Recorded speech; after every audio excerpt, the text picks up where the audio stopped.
Good morning সবাইকে and welcome back to my channel. আশা করি তোমরা সবাই খুব ভালোই আছো, আমিও ভালো আছি। তো চলো তোমাদের সবাইকে সাথে নিয়ে আবার একটি নতুন ভিডিও শুরু করা যাক। আজকে সকালে মা দেখছি এতগুলো চিংড়ি কিনেছে, শুধু চিংড়িই না, দেখো চিংড়িগুলো কত বড় বড়। এত বড় বড় চিংড়ি মাছ তো আমাদের কেনা হয় না, তবে আজকেরে মা কিনেছে। আর এই যে দুটো এঁচড় রেখে দিয়েছিলাম সেদিন পেরে, আর সেদিন থেকে খাওয়া হয়নি, মানে প্ল্যান করে ওঠা হয়নি যে কখন কি কিভাবে খাওয়া হবে জিনিসটা। এখন মা এঁচড় কাটবে, সেই জন্য হাতে তেল মেখে নিচ্ছে। খুব ইচ্ছে হয় নিজে কাটবো একদিন এঁচড়, তো সেই জন্য মা যতক্ষণ এঁচড় কেটেছিল আমি বসে বসে দেখেছিলাম কিভাবে কি মা কাটছে জিনিসটাকে।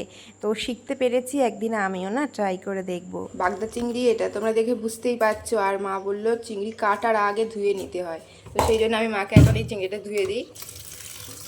কি বড় বড় দেখো তোমরা চিংড়িগুলো, আরও এর থেকে বড় চিংড়িও কিন্তু হয়, দেখেছি, মানে আমি শুধু ফোনেই দেখেছি, কোনোদিন নিজের চোখে দেখিনি যে এর থেকে আরও বড় চিংড়ি হয়।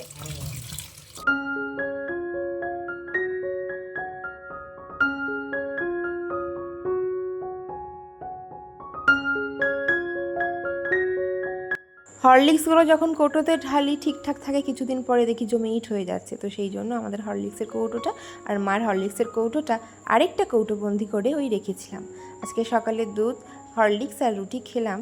আর এই যে দেখো, এদিকে মা না এঁচোড়টা সেদ্ধ বসিয়েছিল, তো আমি দেখছি যে এঁচোড়টা ভালোভাবে সেদ্ধ হয়ে গেছে, মানে অনেকটাই নরম হয়ে গেছে। ভাবলাম তো এবারে তাড়াতাড়ি করে ঝুড়িতে ঢেলে দিই, তা না হলে বাবা একদম গলে যাবে, আর তখন খেতে একদম ভালো লাগবে না।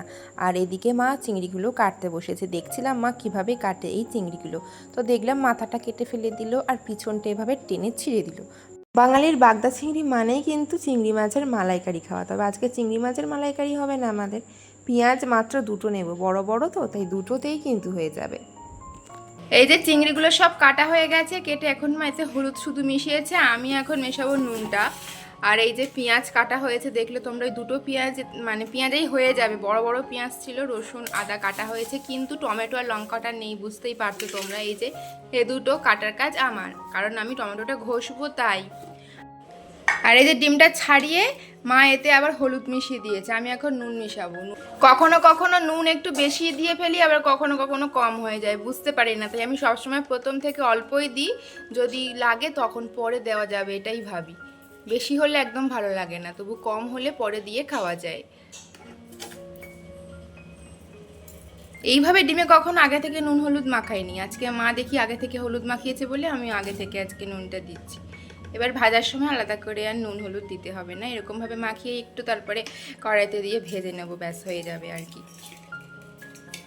কালকে রাতে ভেবেছিলাম যে ডিমটা ভেজে নিয়ে তরকারি করব কি না, কিন্তু মা সকালে সেদ্ধ দিয়ে দিয়েছে, তাই এখন সেদ্ধ দিয়ে এভাবেই, মানে গোটা গোটা ডিমের ঝোল হবে। আর এই যে চিংড়ি তো হবেই।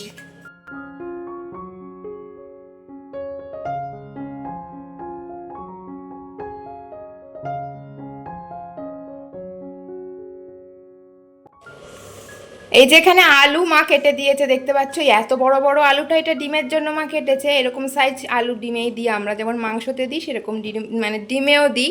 আর এই এঁচোড়টা সুন্দরভাবে একদম সেদ্ধ হয়ে গেছে, দেখতে পাচ্ছ। আগের দিন যখন একবার করেছিলাম আমার জন্মদিনের দিন, কেমন একটা শক্ত শক্ত ভাব ছিল, কিন্তু এবারেরটা নেই, খুব সুন্দর নরম, আর দানাগুলো বেশ নরম নরম লাগছে। এই টাইমটা খাচ্ছি ঠিক আছে, এর থেকে বেশি দেরি করে খেলে তখন আর ভালো লাগবে না, এঁচোড়ে অনেকটা পাক ধরে যাবে। আর এই যে এটা দেখছো, এটা কিন্তু এঁচোড়ের আলু, ঠিক এরকম সাইজ করে কাটা হয়েছে।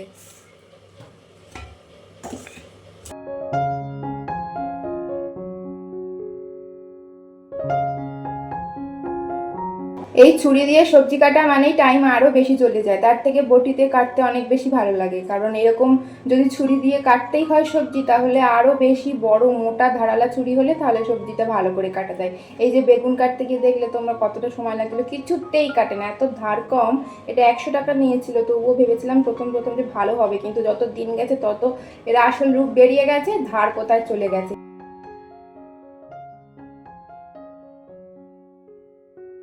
অনেক বেশি হলুদ এই ডিমে দেখো পড়ে গেছে, আমি সাইড করে রেখেছিলাম মাখানোর সময় অবশ্য। আসলে এটা দিয়েই আমি এখন ডিমটা, মানে ডিমটা বলছি, এটা দিয়েই আমি এখন বেগুনটা মাখাবো, দেখো কতটা হলুদ রয়েছে। বেগুনে তোমরা কারা কারা চিনি খাও আমি জানি না, তবে আমার ভালো লাগে চিনি খেতে, বেগুনে মিষ্টি মিষ্টি হলে বেশ ভালোই লাগে, ওই জন্য আমি একটু চিনি দিয়ে মাখাচ্ছি।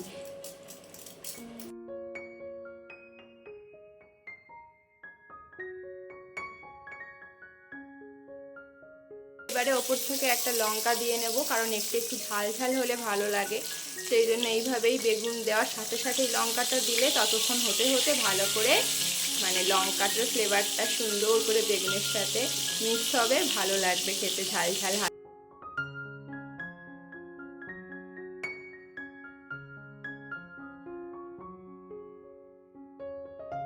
ঘষে নিয়েছি টমেটোটা, কিন্তু টমেটোর এই খোসাগুলো কিন্তু রয়েছে, এগুলো ফেলিনি, ভাবছি এগুলো ফেলবো কেন, সেই তরকারিতে দিলে ভালো মতোই মিক্স হয়ে যাবে, তাই জন্য আর ফেলিনি। আমি টমেটো খসলে এরকম এক্সট্রা খোসাগুলো ফেলিও না, তরকারির সাথে দিয়ে দিই।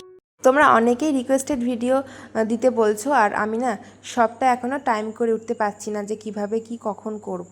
আর তোমরা একটু ওয়েট করো, তোমাদের রিকোয়েস্টেড ভিডিও কিন্তু আনার চেষ্টা করছি আমি, আর তোমরা অবশ্যই পাবে সেই ভিডিওগুলো। আর এখন চিংড়ি মাছগুলো ভেজে নেব। বেগুনটা চটপট করে ভেজে নিলাম, একটু আস্তে আঁচে দিলেই না বেগুনটা চট করে ভাজা হয়ে যায়। ভেবেছিলাম মাছের মতন একটা একটা করে সাজিয়ে সাজিয়ে ভাজবো, কারণ বড় চিংড়ি তো, কিন্তু মা বলছে একসাথে সবটা দিয়ে দিতে, তাহলে তাড়াতাড়ি হবে। আর এমনিতেও এই চিংড়ি বেশি ভাজতে নেই, তাই অল্প পরিমাণে ভাজবো, একসাথে সব দিয়ে দেওয়ার চেষ্টা করছি। চিংড়ি মাছটা বসিয়েছি, তবে ওটা কিন্তু তাড়াতাড়ি তুলতে হবে, সেই কারণে খুব তাড়াতাড়ি লঙ্কাগুলো আমি একটুখানি করে কেটে নিচ্ছি। আর এমনিতেও না এখনকার লঙ্কায় জানি না কেন একদমই ঝাল নেই। তো দেখো তোমরা কীরকম লাল লাল হয়ে গেছে একটুখানি সময়ের মধ্যে কিন্তু, তবে এবারে তুলতেই হবে, বেশি চিংড়ি মাছ ভাজলে একদম টেস্ট লাগে না তরকারিতে। ডিমের আলু আর এই এঁচোড়ের আলু একসাথে করে নিয়েছি, আলাদা করে ভাজার কোনো ব্যাপার নেই, ভাজা হয়ে গেলে শুধু সব আস্তে আস্তে পরে পরে বেছে নেওয়া হবে। তোমাদেরকে তো বলাই হলো না আজকে কী রান্না করব, তোমরা নিশ্চয়ই অনেকে বুঝে গেছো, তাও বলছি আজকে এঁচোড় চিংড়ি রান্না করছি, তাও আবার বাগদা চিংড়ি দিয়ে। কত বড় বড় চিংড়ি বলো তো। আলুটা ভেজে তুলে নিলাম, ডিমটা চাপিয়ে দিলাম, আর বড় আলু ছোট আলুগুলো সব এখন ঠিকঠাক করে বেছে নিচ্ছি, কারণ ডিমে তো ওই বড় আলুটা দেবো আর এঁচোড়ে দেবো ওই ছোটো ছোটো আলুগুলো। এই গরমকালটা এলেই বোঝা যায় যে শীতকালের মর্মটা ঠিক কোথায়। শীতকাল যথেষ্ট শান্তির কাল। এমনিতেও আমাদের বাড়ির আশেপাশে এখন সবাই এসি লাগিয়ে নিয়েছে, এত গরমে সত্যিই পারা যায় না। আর এই এসি নিয়েছে বলেই না সবাই, আমাদের বাড়ির মানে ফ্যানগুলো খুব স্লো চলে, ভোল্টেজটা খুব বেশি মানে নিয়ে নিচ্ছে, হয়তো এরকম কারণে এটা হচ্ছে, মানে মাঝে মাঝেই ফ্যানটা না স্লো হয়ে যাচ্ছে। আর এই গরমে যদি ফ্যানের হাওয়া গায়ে না লাগে কেমন লাগে বলো তো। তো সব থেকে মানে এই জন্য প্রবলেম হচ্ছে এবছর, মানে গরমে বেশি কষ্ট পাচ্ছি। ওদিকে এঁচোড়টা বসিয়ে দিয়ে চলে এলাম, দেখলে তোমরা। আর এখন বোনের ক্লাস হচ্ছে। বয়াকার উময় আকার লয় হস্যি। Very good. দুটো অপশন আছে, উম এবং উময় গ। অনেকে দেখবি উময় গয় লেখে, কিন্তু মাত্র কয়েকদিনের জন্য তো ছুটি পড়েছে ভোটের জন্য, তাও আবার অনলাইনে ক্লাস নিয়ে নিয়ে পাগল করে দিচ্ছে, মানে শান্তি আর নেই। একটু ছুটিতে যে ভালোভাবে বসে শান্তি করবে গরমে তারও কোনো উপায় নেই, শুধু অনলাইনে ক্লাস হয়ে যাচ্ছে দিনরাত্রি। ওদিকে চিংড়িটা দিয়ে এসছি, অল্প করে জল দিয়েছি দেখলে তোমরা, আর তারপরে চাপা দিয়ে চলে এসছি। এভাবেই আর কি করছি, আর বারে বারে এসে ফ্যানের সামনে বসছি। আর একটু এঁচড় তুলে রেখেছিলাম, পরে না এটা দিয়ে আরেকটা জিনিস বানাবো। আর এই তেজপাতাটা কৌটোতে ঢুকিয়ে দিলাম, ব্যাস এইটুকু কাজ এখন করলাম। তো এবারে গিয়ে দেখছিলাম যে এঁচড়টা মোটামুটি হয়ে গেছে, তাই গরম মশলা দিয়ে আর এবারে আর কি নামিয়ে নেব। আর চিংড়িটা দেখো কি সুন্দর বড় বড়, বেশ ভালো লাগছে দেখতে। কিন্তু তো আমার রেডি হয়ে গেছে ওদিকে এঁচড় চিংড়িটা। আর এই যে এবারে বাকি ডিমের ঝোল বললাম, তো এই ডিমটাও রেডি করে নিলাম। আর আজকের না একদম আমি উঠে বাসনটা মাজতে টাইম পাইনি, রান্না করতে করতে এত গরম লাগছিল, ওই যে একটা সেরে আরেকটায় হাত দেবো কাজে, সেটা না আর হয়ে উঠছিল না। তাই তারপরে রান্না বান্না সেরে চটপট করে অনেকটা বাসন জমে গেছিলো বলে সেগুলো মাজতে মাজতেও আরেকটা মানে কাণ্ড, আরও অস্থির গরম লাগছিল। তারপরে ফোনে হয়ে গেল চার্জ শেষ, তাই চার্জটা আমি দিয়ে দিচ্ছি। আর এখন বোনের ফোনে আমাকে এই ভিডিও করে দিচ্ছে। আর এই যে যখন স্নান করতে যাব সেটা সব থেকে খুশির ব্যাপার হয় গরমকালে, কিন্তু স্নান করে যখন বেরোবো সেই একই গরম, মনে হবে না যে আমি এক্ষুনি স্নান করে এসেছি, মানে সঙ্গে সঙ্গে ঘেমে জল। আর আমার মাথার ভিতর গরমকালে কিছুতেই শুকায় না, সারা দিন ঘেমে থাকে। আর চুল ওঠার সমস্যাটাও বেড়ে যাচ্ছে এই কারণে। যখন ইচ্ছা করে দুজনে বাটিতে তরকারি বেড়ে বেড়ে নিয়ে আসি। আজকে আর সেরকম কোনো রকম ইচ্ছে নেই, তাই সব গামলা বাটিতে যা তরকারি ছিল সেগুলোকে ধরে নিয়ে চলে এসি। তারপরে তাড়াতাড়ি কখন খাবো, যা গরম লাগে।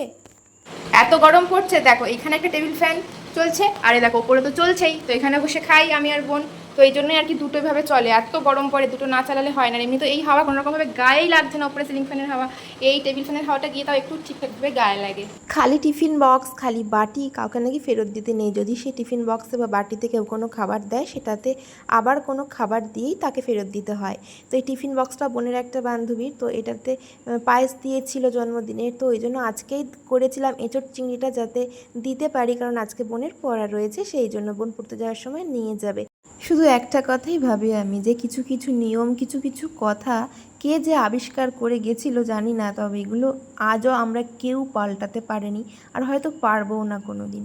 এই যে আইসক্রিম পেতেছিল মা কালকেরে, একদম জমেনি, দেখো এই অবস্থা। ভাবলাম চামচ দিয়ে কাটিয়ে কাটিয়ে খাবো, ওঠেনি তো কি হয়েছে, আইসক্রিম এটাও তো ভালো লাগবে।